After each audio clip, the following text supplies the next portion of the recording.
Conference leader Trilochan Singh की लाश दिल्ली के मोतीनगर बिसाई दारापुर इलाके से मिलने के बाद दिल्ली पुलिस ने कत्ल का मुकदमा दर्ज किया है।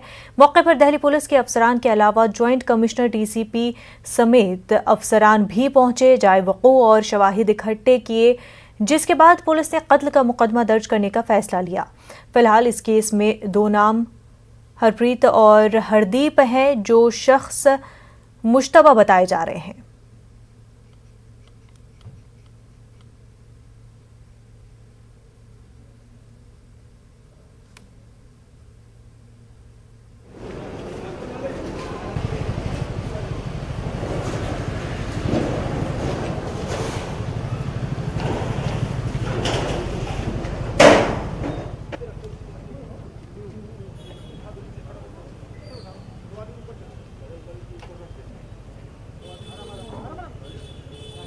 दिल्ली के मोतीनगर साईदारापुर का ये इलाका है। ये जो बिल्डिंग आपको नज़र आ रही है, इस बिल्डिंग के अंदर नेशनल कॉन्फ्रेंस के जो लीडर हैं, जहां पर उनकी लाश पाई गई है बहुत मुश्तबा हालत में, सड़ी गली हालत में। जब पुलिस अहलकार आपको दिखाई दे रहे हैं, ये वही फ्लैट है जहां पर लाश पाई गई। बाहर से दरवाज़ा बंद था जिस तरीके से पुलिस ने बताया है, और एक अंदर जो बाथरूम अटैच होता है रूम से, वहाँ पर वो लाश पाई गई।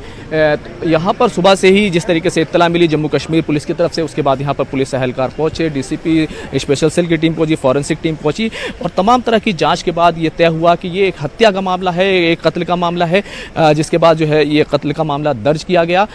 इस पूरे मामले में दो नाम अहम तौर पर सामने आ रहे हैं।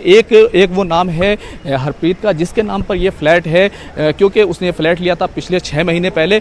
लेकिन बड़ा सवाल ये है कि यहाँ पर टीएस वजीर की लाश कैसे पहुंची, वो यहाँ पर कैसे पहुंचे। एक और दूसरा नाम सामने आ रहा है, वो है हरदीप, जो हरप्रीत का दोस्त है। 3 तारीख को इनको कनाडा जाना था टीएस वजीर को, लेकिन और साथ ही में हरप्रीत को भी जाना, तो हरप्रीत यहाँ से चला गया, उसकी अभी तक कोई ट्रेस नहीं हो पाया है। हरदीप जो है वो हरप्रीत का दोस्त है, ये साथ में कहीं ना कहीं इन्होंने कनेक्शन बनाया था। ये एक काफ़ी टाइम से इनके साथ रहना शुरू किया, तकरीबन 1.5 साल से इनकी जान पहचान थी। लेकिन अभी तक ये दोनों प्राइम सस्पेक्ट माने जा रहे हैं, और ये माना जा रहा है कि इन्होंने ही मर्डर किया है। लेकिन किस तरीके से मर्डर हुआ, आखिर कैसे हुआ और कब हुआ, ये तमाम चीज़ें जो है फॉरेंसिक टीम ने शवाहिद और सबूत जो है मौके से उठाए हैं। और जब पोस्टमार्टम की रिपोर्ट आएगी, उसके बाद ही ये तय हुआ कि आखिर पूरी कहानी क्या थी, कैसे ये सारी चीज़ें हुई। बहरहाल पुलिस की तरफ से ये ज़रूर कहा गया कि हमारी इन्वेस्टिगेशन जो है वो अभी जारी है। लेकिन अहम सवाल यही है कि किस तरीके से ये मर्डर किया गया। लेकिन पुलिस ने सीधे तौर पर इस मामले में जिस तरीके से बाहर से दरवाज़ा बंद मिला और अंदर से जो दूसरे शवाहिद जो है फॉरेंसिक टीम ने उठाए हैं, उससे ये ज़रूर तय हो गया है कि टीएस वजीर जो एमएलसी थे नेशनल कॉन्फ्रेंस के, और ट्रांसपोर्ट जो जम्मू कश्मीर का है, वहाँ की यूनियन है, वहाँ का बोर्ड है, उसके वो अध्यक्ष थे। तो ये तमाम चीज़ें हैं, उनका जो है मर्डर हुआ है। कैमरामैन फिरोज